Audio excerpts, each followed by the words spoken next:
ये कमल का बटन बड़ा खतरनाक है, बड़ा खतरनाक है। और झाड़ू घर की लक्ष्मी मानी जाती है।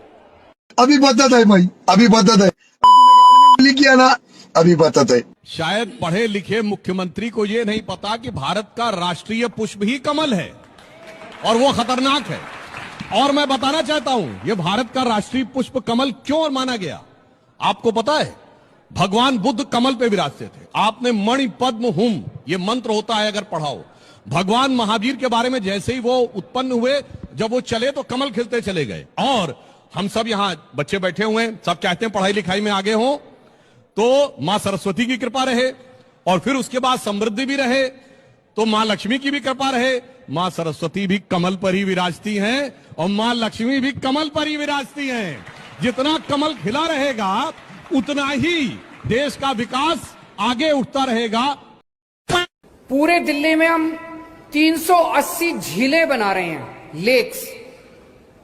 दिल्ली धीरे धीरे झीलों का शहर कहलाएगा।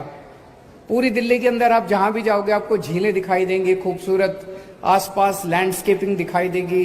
हर हफ्ते दिल्ली की सारी सड़कों की पानी से सफाई हुआ करेगी ताकि वो जो डस्ट है वो उड़ना बंद हो। ये जब हो जाएगा तो एक तरह से यूरोपियन स्तर की जैसे सड़कें होती हैं, मिट्टी बिल्कुल नहीं होती, ऐसी सड़कें अपनी दिल्ली की हो जाएंगी।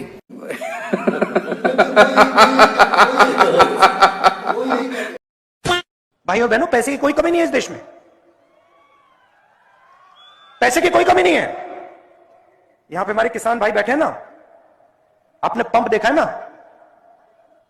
जो ट्यूबवेल वाला पंप होता है, उसको ऑन करते हो पानी निकलता है ना, वैसा ही पंप लगा रखा है। हंसो मत, आपके जेबों में से पैसा निकाल रहा है वो पंप। अच्छा, उधर बटन दबता है, दिल्ली में, बंबई में, मुंबई में बटन दबता है, पंप चालू होता है, किसानों के जेब में से पैसा निकलता है। जनता को आप मूर्ख समझना बंद कर दीजिए। हजारों साल पहले एक युवा, 6-7 साल का युवा, 6-7 साल की उम्र में आदमी युवा हो जाता है, ये पहली बार सुना है। अगर जाके ढूंढूंगा कि ये ज्ञान कहां से आता है। तपस्या का मतलब शरीर में गर्मी पैदा करना, समझिए। हाँ, तप का ये मतलब है, तपस्या का ये मतलब है। तपस्या से गर्मी आती है, ये दूसरा ज्ञान प्राप्त किया। भाई कौन पढ़ा रहा है? सर, दूसरा जो सवाल है मेरा वो ये है, जादूगर कहा है उन्होंने राहुल जी को, और उन्होंने कहा ये नहीं, कुछ जब इंटरव्यू दिया उसमें बोला कि ऐसा कौन सा जादू है कि एक झटके में गरीबी मिटा सकते हैं। मैंने ऐसा कब कहा? मैं जानना चाहता हूँ, ऐसा कौन सा जादू है कि एक झटके में गरीबी मिटाई जा सकती है? आपने जो गरीबी को एक झटके में मिटाने की बात की, देखिए ये कोई नहीं कह रहा है कि गरीबी को एक झटके में मिटाया जाएगा। एकदम इन्होंने वक्त बदल दिया, जज्बात बदल दिए, जिंदगी बदल। हिंदुस्तान से हम गरीबी को मिटा देंगे। हम ये कह रहे हैं कि गरीबी को गहरी चोट पहुंचाई जा सकती है, और तरीके मैंने आपको बताए हैं।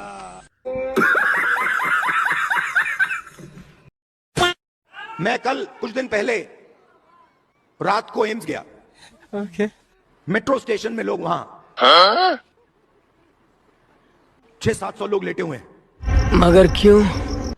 किसी को कैंसर हुआ है, अच्छा, दिल की बीमारी है, ठीक है, वेल्व नहीं काम कर रहा, सांस नहीं ले पा रहे हैं, ठीक है, समझ गया।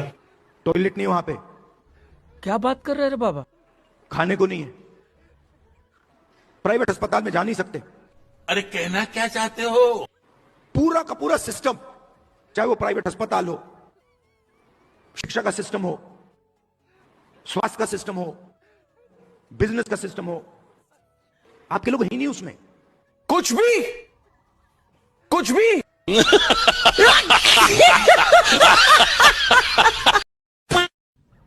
अच्छा भाई बताओ, अमेरिका जाने में कितना पैसा लगा?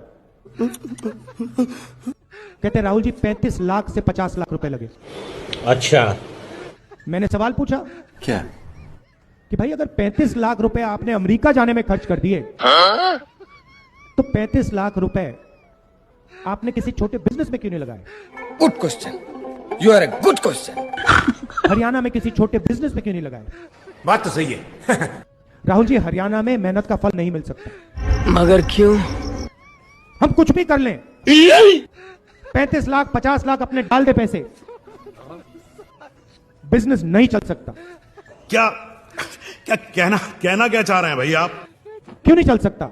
राहुल जी, नोटबंदी, गलत जीएसटी, अबे साले गजब टूबीबाज आदमी। कैसे कैसे लोग रहते हैं यार यहाँ पे।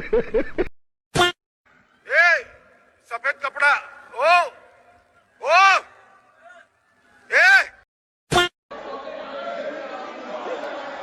अध्यक्ष महोदय, भारतीय जनता पार्टी क्या है?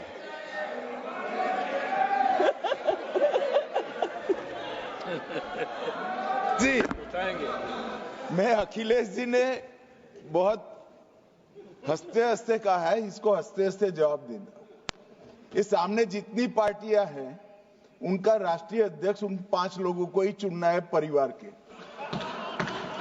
हमें माननीय अध्यक्ष जी करोड़ों सदस्यों में से 12-13 करोड़ सदस्य प्रक्रिया कर कर चुनना है तो देर लगती है। आपके यहां जरा भी देर नहीं लगेगी। मैं कह देता हूं अभी 25 साल तक आप अध्यक्ष हो जाओ, नहीं बदल सकता। सर 2013 में जो काम किए गए हैं उसमें मैं एक चीज जिक्र करना चाहता हूं। इलेक्शन आने वाला था, बहुत ही कम दिन बच गए थे, इलेक्शन कोड ऑफ कॉन्डक्ट लगने ही वाला था। हम सबको मालूम है अप्रैल और मई में चुनाव हुआ था। 5 मार्च 2014 को उस समय का यूपीए सरकार ने 123 प्राइम प्रॉपर्टीज को जो housing and urban development ministry का तहत आता है उसको आपने दिल्ली वक्फ बोर्ड को ट्रांसफर कर दिया। क्या जरूरत था? कुछ दिन बाकी था चुनाव होने के लिए, आप इंतजार तो करते। आपने सोचा ये करके वोट मिलेंगे, लेकिन आप तो चुनाव तो हार गए, तो फायदा क्या हुआ? ऐसा काम करने से वोट नहीं मिलता है। इसलिए लोग इंटेलिजेंट है, हमारे देश के लोग समझदार है, इसलिए वोट बैंक का राजनीति के बिना हम अच्छे सोच के साथ में आज इस सदन में फिर से आए हैं। दुनिया मुझे फैशन डिजाइनर कहती है, मगर मैं फैशन डिजाइनर नहीं हूँ, मैं एक दर्जी हूँ। बात समझे? मैं फैशन डिजाइनर नहीं हूँ, मैं दर्जी हूँ। राहुल जी, उस कपड़े को एक दर्जी ने बनाया था, वो दर्जी इस व्यक्ति के पिछले कपड़े में छुपा हुआ है। उस दर्जी को बाहर निकालिए, पेरिस फ्रांस भेजिए, हम ताली बजाएंगे। इस किताब को हम कभी नहीं खत्म होने देंगे। Let us wait for some good day. Good day will come. Lot of changes are there. Constitutions will be changed. Constitutions will be changed. यही नहीं, अभी और सुनिए। हर कांग्रेस पार्टी के कार्यकर्ता का काम इस संविधान की रक्षा करने का है। 50 रुपए कट ओवर एक्टिंग की वजह से। शर्म करो भगवान से।